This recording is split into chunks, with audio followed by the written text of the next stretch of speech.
السلام عليكم ورحمة الله تعالى وبركاته.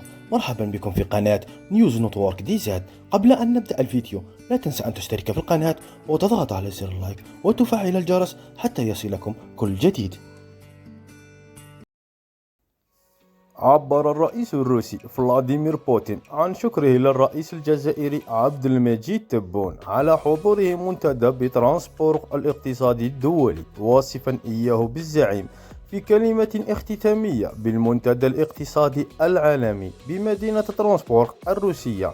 قال بوتين: الرئيس الجزائري زعيم، فهو يحترم مصالحه الوطنية ومصالحنا جميعا. وقدم الرئيس الروسي شكره مرة ثانية للرئيس الجزائري عبد المجيد تبون على جهود الوساطة لتزوية الأزمة الروسية الأوكرانية، قائلا: الرئيس تبون أظهر رغبته في التوسط بين روسيا وأوكرانيا لأنه يرغب في السلام.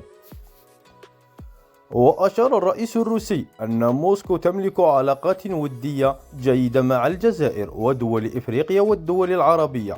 ويقوم الرئيس الجزائري عبد المجيد تبون منذ يوم الثلاثاء 13 جوان 2023 بزيارة دولة إلى روسيا بدعوة من نظيره الروسي فلاديمير بوتين.